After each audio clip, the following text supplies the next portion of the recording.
जो वोट चोरी की समस्या बहुत ज्यादा देश में हो गई है, उसके खिलाफ निकाला गया है। तो किस तरह का गुस्सा है, मतलब इस तरह वोट चोरी हो रही है, भाजपा कहीं ना कहीं पूरी तरह से फेल साबित हो रही है। देखिए, ये जो हम अधिकार मांग रहे हैं, ये हर उस भारतीय का मांग रहे हैं जो वोट डालने का अधिकार देश में रखते हैं। हम कहने को लोकतंत्र में है, अगर लोकतंत्र का ऐसा ही रहेगा तो ये लोकतंत्र नहीं है, ये फिर वही आ जाएगा कि हम अंग्रेजों के ज़माने में हैं।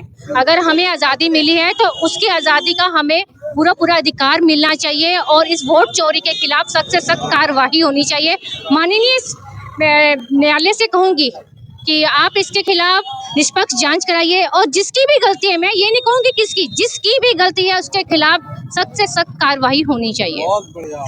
चुनाव आयोग के ऊपर आरोप लगाए जा रहे हैं, तो क्या मानते हैं कि कहीं ना कहीं चुनाव आयोग ने एक बड़ा रोल प्ले किया है? बिल्कुल, देखिए उनके बिना तो कुछ भी नहीं हो सकता। वोटों का सारी देखभाल उन्हें ही करनी है, चाहे वो मत पेटियां हैं, चाहे मत डालना है, सब उन्हीं के अंडर ही होता है।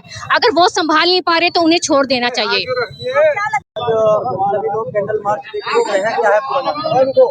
जिस प्रकार से इलेक्शन कमीशन द्वारा पूरे देश में मतदान का जो आम जन का अधिकार है उस पर डाका डाला जा रहा है, लोगों को वोटर लिस्ट में कहीं अपनी सहूलियत के हिसाब से घटाया जा रहा है और कहीं अपनी सहूलियत के हिसाब से बढ़ाया जा रहा है।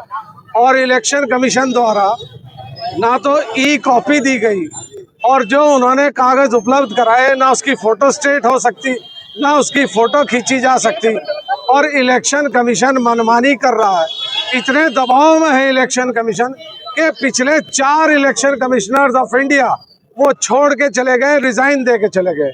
हमारा कहना यह है कि हिंदुस्तान में सबसे बड़ी डेमोक्रेसी है, पूरी दुनिया की सबसे बड़ी डेमोक्रेसी हिंदुस्तान में, और उसकी खूबसूरती है हमारा संविधान।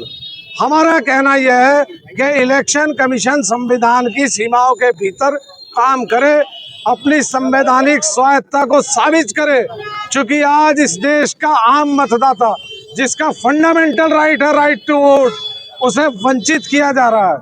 हमारा कहना यह है कि इस देश में मनमानी और कट्टरता और भय का जो माहौल है उसे खत्म किया जाना चाहिए।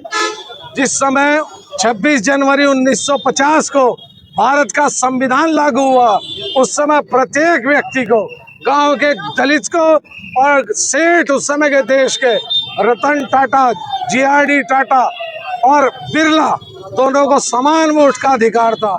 आज वोट के अधिकार पर डाका डाला जा रहा है, जो ना केवल निंदनीय है बल्कि इस देश के लिए बहुत बड़ा खतरा है। मैं आपके चैनल के माध्यम से ये मांग करता हूँ माननीय सुप्रीम कोर्ट से कि इसका 100 मोटो लें और इस पर जांच बैठाएं, हेयरिंग करें, मुकदमा कायम करें और जो लोग दोषी हैं उन्हें दंडित करने का काम करें।